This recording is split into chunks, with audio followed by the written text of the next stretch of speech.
Tout d'abord, je vais, à travers mon fils, faire un geste que vous allez vous-même apprécier ou bien désapprécier. Venez.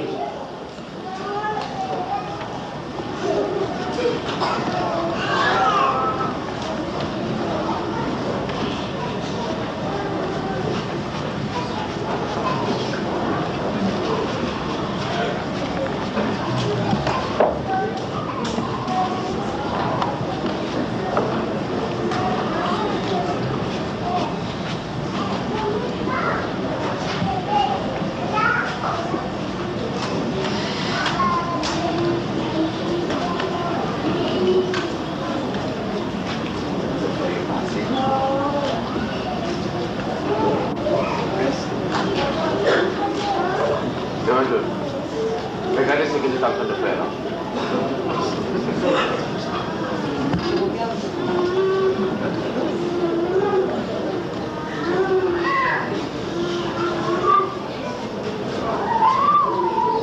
Mais maman doit donner un coup de main.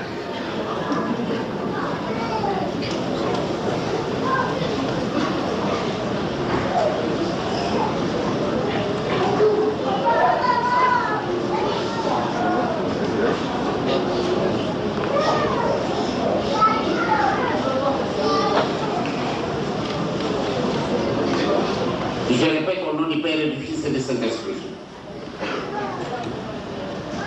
Vous venez d'assister à un geste certainement qui vous a un peu surpris.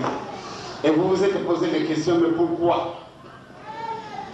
Tout à l'heure, quand je suis rentré, vous avez vu que j'ai protesté pour qu'on ne me mette pas ce tissu où je devais m'asseoir. Parce que j'avais constaté que j'ai porté un habit qui allait arrêter certaines faiblesses qui se trouvent dans ces habits. Mais on a persisté, je me suis permis d'accepter. Mais maintenant, puisque ça ne se marie pas avec mon tissu, j'étais obligé de faire enlever. Ça a eu une très grande signification, mes chers amis.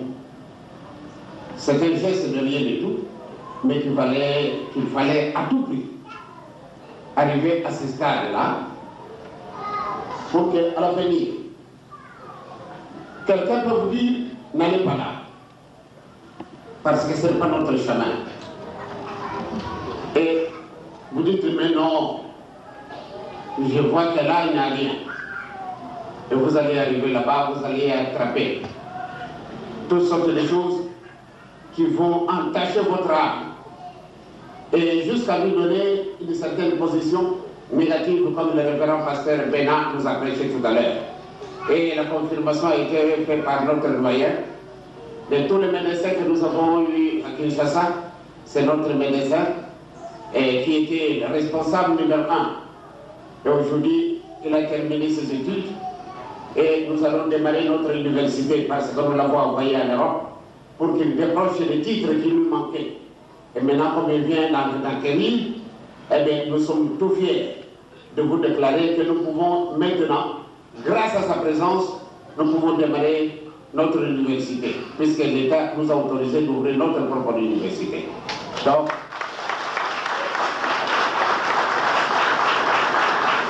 quand vous êtes ici en Europe, faites comme le docteur qui a fait. Il a ramassé le nécessaire, les choses qui nous sont indispensables pour donner un épanouissement certain à notre institution. Nous sommes au départ, nous avons connu beaucoup de problèmes, nous avons été persécutés durant 40 ans. Malgré la liberté que nous avons été donnée, mais je pense bien que les séquelles de la colonisation restent encore. Et grâce à notre savoir-faire, nous allons arriver à obtenir le meilleur résultat. Vous pouvez être certain que la victoire nous appartient. Parce que la vérité, il n'y a aucune bombe pour la détruire. Marchez selon la volonté de Dieu. Quand on vous dit n'allez pas là-bas, n'allez pas. Parce que je pense que c'est lui qui vous avertit, il nous voulait faire en connaissance de cause. Il nous a été révélé il y a quelque temps. J'ai entendu ça de la bouche de nos enfants. 4400 ans, nous avons été prisonniers. La personne, bien les personnes qui nous ont déclaré ça, en France, Je pense bien qu'il y en a. En Allemagne, aux États-Unis, en Corée, et en Chine populaire, en Chine de Formose. Ces gens-là se sont groupés pour venir me faire une déclaration de ce genre, en présence de mon directeur de cabinet, de mon conseiller juridique, Maître Mbongo, et de mon directeur d'information, Bobé. Cette nuit-là, ils nous ont fait une déclaration parce que ce sont des personnalités que nous qualifions importantes. Un soir, on s'est trouvé à Mokoto, préparé à une fête. Mais curieusement, la nuit, nous avons été envahis par les gens, que nous ne connaissons pas pour la première fois d'ailleurs, qu'ils ont foulé les sols de Mokoto, qui sont rentrés dans ma chambre, dans mon petit salon. Ceux qui connaissent Mokoto savent très très bien ma petite maisonnette. Donc vous la connaissez. Eh bien, ils nous ont trouvés, nous étions dans mon bureau, en train de préparer une grande cérémonie, comme vous l'avez préparée. Et tout à l'heure, je vous félicite de l'organisation. Eh bien, curieusement, on me dit qu'il y a beaucoup de visiteurs au salon. Eh bien, évidemment, nous avons précipité, parce que j'ai l'habitude, quand j'entends que j'ai des visiteurs, j'aime beaucoup abandonner le mien pour voler au secours de ceux qui me visitent. Et bien, quand ils sont venus, je suis averti, nous avons abrégé notre programme et nous sommes sortis précipitamment. J'étais au devant et les autres m'ont suivi. Et quand je suis sorti, j'ai vu que la personne qui était la dirigeante de ce groupe de prophètes, d'après leur dire qu'ils étaient des prophètes venant du monde entier, j'ai dit qu'il y avait des Français et que je garde encore leur nom. Eh bien, la personne qui dirigeait cette délégation, dès qu'elle m'a vu, sa première réaction, elle a tellement pleuré, elle me regardant purement simplement, elle a commencé à pleurer, et moi j'étais inquiet. Je me suis posé la question, mais de quoi il s'agit? Pourquoi pleure-t-elle? Comme j'ai un petit principe, quand je reçois des étrangers chez moi, ma première réaction, c'est de m'adresser à Dieu, ensemble avec eux. J'ai prié. Après ma prière, elle s'était tue. Alors, ma réaction, c'est de lui demander, madame, pourquoi vous avez pleuré? Alors, elle m'a dit, Éminence, je suis honteuse. Parce que ce que je sais, quand vous allez parler aux vôtres, ils ne vont pas vous croire. Et il y en a qui continuent à vous faire du mal. Il y en a qui continuent à vous persécuter. Et ils ne vous connaissent pas. C'est ça qui font mes regrets, pour lesquels j'étais appelé vraiment à pleurer. Mais vous m'avez soulagé par vos paroles de la prière. Alors, je lui ai dit, mais madame, merci beaucoup. Si les gens ne me comprennent pas, quelquefois pour des raisons indépendamment de leur volonté, il y en a qui le font sciemment, mais d'autres, parce qu'on nous a inculqué des idées qui n'ont pas été vraiment favorables à ce qu'on puisse me connaître. Alors, évidemment, ces deux-là m'ont compris. Alors, je leur ai demandé quelle était la cause de leur visite si tard dans la nuit. Alors, on a fait l'historique de ce qui s'était passé. C'était le véritable motif pour lequel ils devaient venir me visiter. Alors, c'est là qu'on nous a fait cette déclaration. Vous savez, les Noirs, vous êtes restés prisonniers pendant 4400 ans. Maintenant, votre prison est terminée. Est-ce que les gens vont vous comprendre? Alors, elle a continué. Et on a bavardé pendant des heures. Je suis patient. Tout à l'heure, quand les enfants me mettaient un peu cette banderole, vraiment, même les responsables étaient un peu, ça tarde. Il faut utiliser toute la patience. Je suis resté très patient pour laisser faire ces enfants qui étaient animés de bonnes intentions, mais peut-être, certaines manières, leur manquait. Qu'il fallait grouper tous les atouts pour me mettre cette décoration que vous avez pensé me donner. Et quand elle avait terminé, vous savez, ce sont des intellectuels valables, Bénard, Maître Moungou, Bobé, eh bien, je pense que certaines questions étaient quand même nécessaires à ce qu'on leur pose. On a dit que nous sommes restés prisonniers pendant 4400 ans. C'est là pourquoi nous avons été punis par Dieu. Et quand vous dites que vous êtes libérés, oui, nous sommes libérés. Est-ce que c'est une libération conditionnelle? Ou bien nous avons exactement purgé notre peine de 4400 ans? Et pourquoi nous avons été condamnés pendant si longtemps? Évidemment, la délégation composée de tous ces prophètes, au nombre de 32, venant du monde entier, il n'y avait aucun Africain, aucun noir, je dirais. Mais pourquoi nous avons été condamnés? Eh bien, celle qui dirigeait la délégation a trouvé des astuces pour ne pas nous donner la vraie physionomie de cette condamnation. Mais nous la connaissons.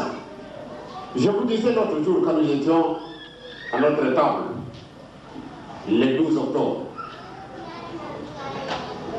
si nous examinons réellement, est-ce que c'est vrai, nous avons été punis ou bien pas? Mais quand vous rentrez en profondeur, vous allez découvrir qu'il y a une réalité dans ce qu'elle nous a dit. Que nous avons été prisonniers pendant 4400 ans. Nous avons pris en considération certaines phrases utilisées par cette délégation, et quand nous les avons mis réellement en place, et nous les avons profondément étudiés, nous avons découvert qu'il y avait quelque chose pourtant. Mais pourquoi nous avons été condamnés? Examinez-vous. Je vous disais vendredi que vous pouvez rester en Europe pendant 1000 ans. Votre époque restera la même.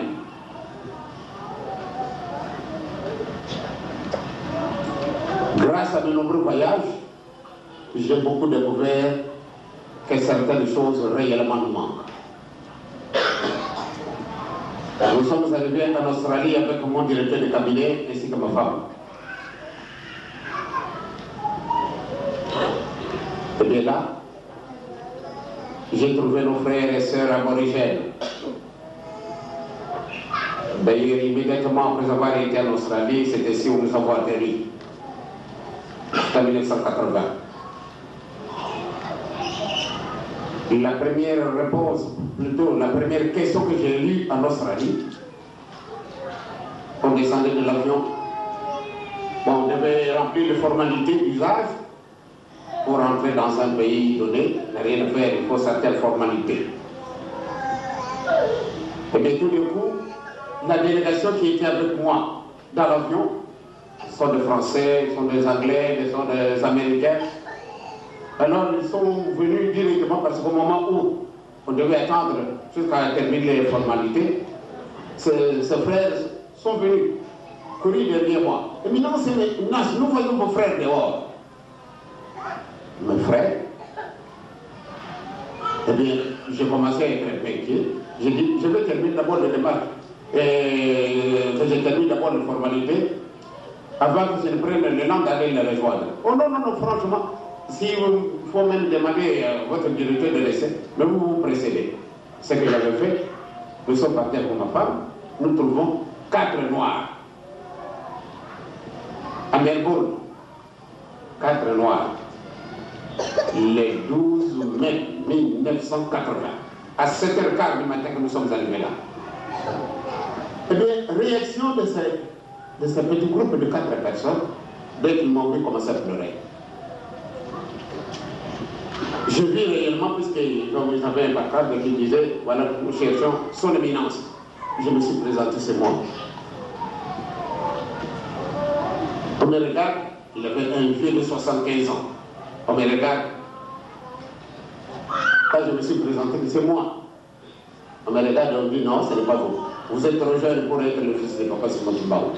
Alors j'étais très heureux de leur dire, eh bien, je suis le fils de Papa Simon Kimbangu. Je leur ai donné la date de ma naissance, le 22 mars 1918.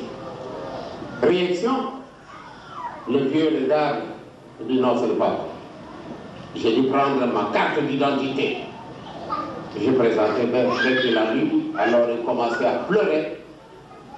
Vraiment, moi-même je ne pleure pas quand quelqu'un meurt.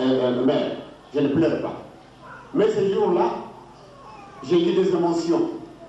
Un vieux comme celui-là qui devait pleurer.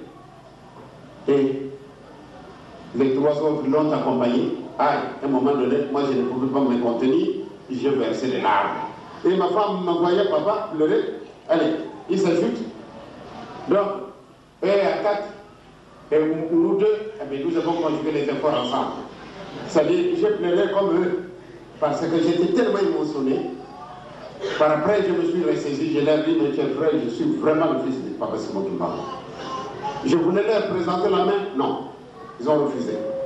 Alors ils m'ont posé la première question. Si vraiment vous êtes le fils de Papa Simon Kimbangu, vous pensez que Papa Simon Kimbangu, il est simplement pour vous autres qui habitez l'Afrique? Et nous autres, quel est notre ancêtre que vous connaissez qui est au ciel? Dites-le nous, pour que nous puissions nous adresser à lui. Alors ils ont pleuré, et moi aussi, j'ai l'air de donner plein de ma raison, alors moi aussi je pleurais. Mes chers amis, la seconde question, est-ce que nous aussi nous avons été créés par Dieu? Imaginez un peu, mettez-vous à ma place. Quand vous devez entendre des choses, quelle serait votre réaction? C'est-à-dire, ces gens-là m'ont mis dans une position vraiment compliquée. Je me pose la question de savoir si eux aussi ils étaient des créatures de Dieu. Je leur ai donné toutes les réponses qu'il fallait. À un moment donné, ils étaient convaincus que réellement ce que je disais, c'était ça. Les aborigènes, les natifs de ce pays, eh bien,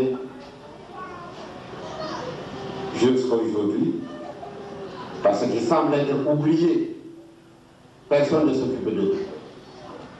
C'est vraiment dommage, ce sont vos frères noirs. Et quand la délégation me dit, vous êtes restés prisonniers pendant 4400 ans, et quand je vois ce qui se passe dans le monde, et aujourd'hui vous êtes là, vous avez fait de très hautes études, et à tout domaine, presque vous les avez touchés, mais vous ne savez absolument rien faire. Vous êtes ici à l'Europe, vous voyez comment on travaille, et quelles sont les réalisations qu'ils font. Aujourd'hui, je dois utiliser ces appareils pour m'exprimer, les habits que je porte. Tout ce que vous pouvez, peut-être le meuble, le mobilier, nous pouvons en fabriquer. Mais le reste, il n'y a pas moyen. Mais qu'est-ce qui nous manque? C'est pour cela, mes chers amis, vous devez d'abord vous découvrir qui êtes-vous. À partir du moment où vous allez vous découvrir, ce n'est qu'à ce moment-là que vous pouvez aspirer à devenir quelque chose, parce que vous vous connaissez vous-même. Donc il ne faut pas vous mettre dans un engrenage où vous allez vous entacher comme mes amis tout à l'heure. L'intelligence, nous l'avons. La mémoire, elle est tellement développée. Parce que moi, à l'âge de 3 ans, ce que j'ai vu que mon père faisait, franchement, je peux vous décrire que papa, voilà ce qu'il a fait. À l'âge de 3 ans. Voilà comment ma mémoire est tellement développée. Mais malgré ma mémoire développée, qu'est-ce que je peux faire? Il nous manque quelque chose. Le Christ nous le dit. cherchons d'abord le royaume de Dieu. Et le reste vous sera donné par surcroît. Et mes chers amis, il ne faut pas prendre l'évangile comme quelque chose d'importation. L'évangile, vous devez l'apprendre comme il est le vôtre. Ne vous gênez pas de vous déclarer être humaniste. Docteur Jack nous a fait une révélation. Alors, avant l'indépendance de notre pays, en 60, le 30 avril, quand on chantait Kakasimo, Wenungini, Yarakayana Viva.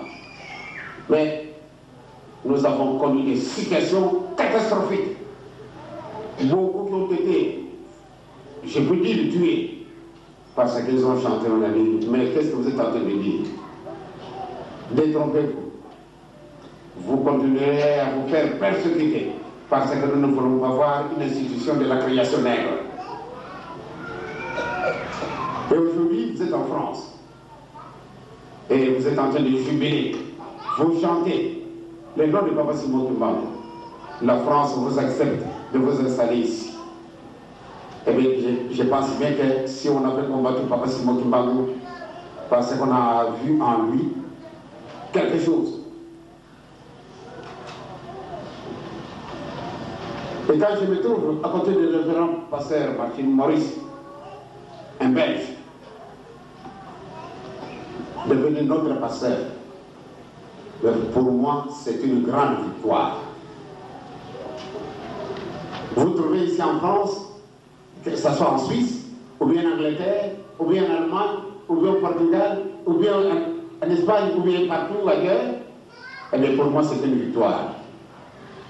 Et la victoire, si nous l'avons eue, c'est parce que nous avons copié aveuglement tout ce que Papa Simon Kimbangu a fait.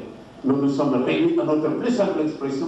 L'essentiel pour nous, c'est de gagner du terrain, de copier Papa Simon Kimbangu pour concrétiser la réalisation de ce qu'il avait prévu.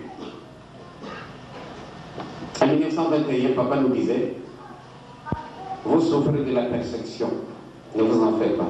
Vous savez, ce sont vos frères qui vous persécutent aujourd'hui. Plus tard, ils vont découvrir la vérité et vous verrez qu'ils vont partager le pain et les joies ensemble avec vous. Et ils prieront ensemble avec vous. Voilà. Le pasteur Maurice, il est notre pasteur, il est kimbanguiste. Et il le sait bien, je le lui ai dit, que les gens ne seront pas contents de lui. Ses frères et sœurs belges ne seront pas contents de lui. Et ils vont le trouver même qu'il est devenu un peu quelqu'un qui a perdu peu ses raisons. Pourquoi s'adhérer à un mouvement qui appartient à l'homme noir, qui est de la création nègre. Mes chers amis, la vérité a toujours fini par triompher. Soyez assurés que Dieu n'a jamais menti. Le Saint-Esprit est à côté de nous. Et il nous aide. Et il va nous faire gagner du terrain. Restez fermes dans vos positions chrétiennes. À ce qu'on vient de baptiser tout à l'heure. Je pense bien que vous n'avez pas compris parce que l'ampleur même du baptême, on ne l'a pas senti. Mais tel que nous le faisons, ça viendra qu'un jour, nous viendrons officiellement. Ici, à ce moment-là, nous allons procéder au baptême. À ce qui vont se donner bientôt. Et bien quand nous viendrons en visite officielle ici, qu'on va baptiser les gens, réellement, ceux qui ont été baptisés avant, ils vont demander à ce qu'ils soient baptisés aussi, alors que nous ne le faisons pas. Parce que l'ampleur même de la cérémonie n'était pas là. Et que ceux qui viennent d'être baptisés, j'ai dit, que ce soit ceux qui ont été punis par suite d'un comportement, d'une attitude négative que nous avons pu exercer vis-à-vis de celui que nous suivons, soit ceux qui viennent d'autres confessions religieuses que nous avons acceptées comme frères et sœurs, que ce soit ceux qui n'ont jamais été baptisés quelque part depuis leur naissance, eh bien vous devez penser à ceci. Mais pourquoi on s'est servi du baptême? Papa Pasteur Bena nous a dit, le Christ se fut baptisé. Mais nous le savons très bien, au monde, il y a 3 personnes qui n'ont pas eu de péché. Je pense que vous l'ignorez. Adam, il n'est pas né avec les péchés. Ève, c'est la côte d'Adam, n'avait pas de péché. Plus Jésus. Mais ce qui est lié, Jésus part chercher le baptême chez Jean-Baptiste. C'est pour enlever quoi en lui? C'est vraiment curieux. Ce sont ces 3 personnes qui n'ont pas eu de péché. Adam a péché, maman Ève a péché, mais au moment où le Seigneur les façonnait pour faire d'eux ses représentants sur la terre, ils n'avaient pas de péché. Mais à partir du moment où ils ont péché, ils ont senti qu'ils étaient indignes de rencontrer encore tel que Dieu les avait façonnés, et ils avaient la honte. Ils ont découvert qu'ils étaient nus, c'est après avoir péché. Mais tous les gens qui sont restés là, mes chers amis, ceux qui viennent d'être baptisés, si aujourd'hui le Seigneur appelait l'un d'eux, il partira au ciel. Vous doutez peut-être. Parce que la profondeur de la cérémonie n'était pas là. Non, non, ils peuvent être certains que s'ils mouraient, ils partent au ciel. Parce que, comme nous le savons, nous n'avons pas le baptême d'immersion, mais nous avons le baptême du Saint-Esprit. Quand on lève la main, c'est une main commandée. À partir du moment simplement qu'on le lève, la personne qui détient cette main est transformée en autre chose. Vous le doutez, mais ne vous en faites pas. Faites vos prières. Vous allez sentir que le Saint-Esprit vous visitera et il vous décrira la réalité de ce que je vais vous faire comme déclaration. Donc, mes chers amis, vous êtes ici en mission. L'homme noir est resté prisonnier pendant 4400 ans. Mais la prison, on l'a. Ou bien on est prisonnier pour avoir commis un délit quelconque. Vous êtes marché contre la volonté de l'État, il n'y a rien à faire. Il vous punit. Mais nous avons été punis depuis 4400 ans. Et on nous déclare que notre punition ou bien notre prison est terminée. Est-ce que c'est une libération conditionnelle? Est-ce que nous avons perdu, nous avons purgé notre peine? C'est pour cela que notre peine, notre prison était terminée. Et je pense bien que chacun de vous n'a qu'à effectuer certaines recherches pour se découvrir. Si vous ne vous découvrez pas, mes chers amis, nous allons rester toujours les mêmes. Vous êtes en Europe, vous faites des très hautes études. Mais vous arriverez en Afrique, vous n'aurez rien à réaliser. Pendant notre visite aux États-Unis, eh bien, j'avais découvert beaucoup de frères noirs qui sont là. Mais, en ce moment-là, en 65, il y avait, les noirs ne pouvaient pas rentrer dans un temple où se trouve le blanc. Les blancs ne peuvent pas rentrer dans un temple où se trouve le noir. J'avais trouvé que c'était injuste, mais voyez-vous, quand j'ai posé un peu la question, donc les Noirs ne pouvaient pas aller dans un temple, dans une maison de Dieu, mais il y avait quand même 2 positions. La position négative, les Noirs ne pouvaient pas rentrer là où prit le blanc. C'était pénible. Mais nous autres Africains, quand nous arrivons là-bas, on nous reçoit dans les temples de blancs. Alors, quand nous sommes arrivés à San Francisco, non, à Los Angeles, bon, au moment où le culte a commencé, j'ai vu un frère noir qui est rentré par une porte secondaire. Il vient s'asseoir à côté de moi, au moment où le révérend pasteur prêchait. Et j'ai vu ce frère noir. Il a fait des gestes qui ne m'ont déplu. Pourquoi? Au moment où on était on parlait pardon de Dieu, et ce frère noir pendant qu'on parle. Et bien nous avons voulu l'empêcher, mais il a dit, Éminence, je vous expliquerai après. J'étais honteux. Et nous avons dû accepter à ce qu'on abrège même la cérémonie. Alors maintenant ce frère noir, quand je lui ai demandé, mais vraiment vous avez fait ma honte. Il dit non, Éminence, c'est vrai, vous êtes indigné de mon geste. Mais nous l'avons fait en connaissance de cause. Nous avons voulu vous entendre, vous aussi. Puisque vous n'avez pas été invité par nous, c'est le gouvernement américain qui vous a invité, il vous présente simplement d'une face. Et de l'autre face, il ne le fait pas.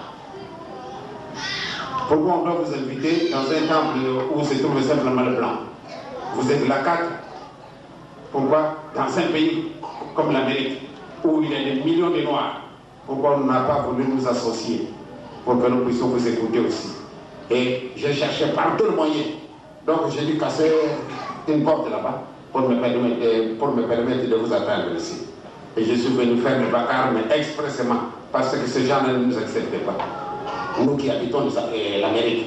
Et vous qui venez de l'Afrique, voilà comment on vous reçoit. Regardez comment on vous a installé. Donc on vous a présenté une physionomie. Donc le misère de vos frères noirs, et nous sommes tous de l'Afrique, regardez comment on nous traite. Donc c'est vous, on vous accueille pompeusement. Donc il y a une situation.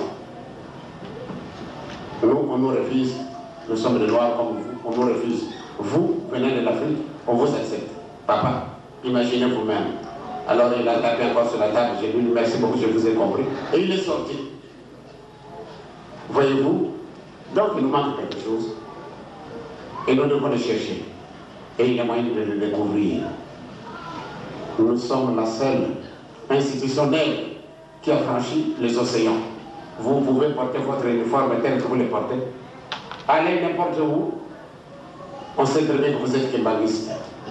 Donc, on demandera, mais vous êtes kimbanguiste.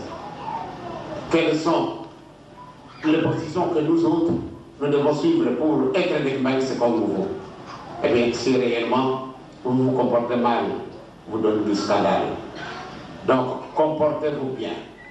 Le révérend Ben vous l'a dit. Nous ne dansons pas, nous ne fumons pas, nous ne prenons pas de l'alcool. C'est vraiment compliqué. Mais parce que nous voulons suivre Papa Simon Kimbangu, cette voie qui est la plus épineuse de toutes les autres voies. Mais nous l'avons acceptée parce que nous voulons réellement découvrir où se trouve la vérité.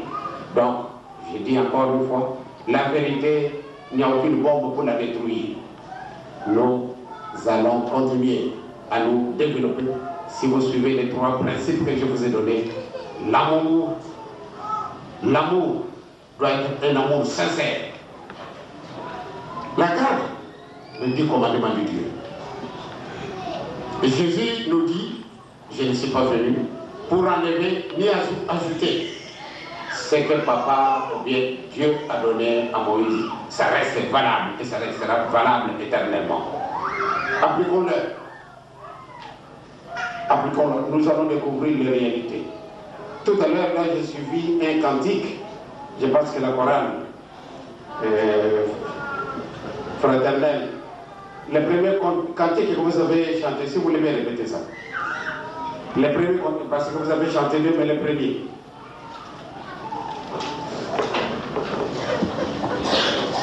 Introduction, vous avez dit déjà où est-ce que nous sommes, où est-ce que nous nous trouvons.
pas travailler.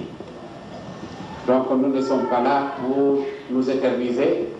Je suis vraiment très heureux de ce que vous avez fait pendant mon séjour en France. Je suis non pas en visite officielle, mais pendant mon petit repos en Suisse, j'ai tenu à ce que je visite la paroisse de Belgique et la paroisse de Paris.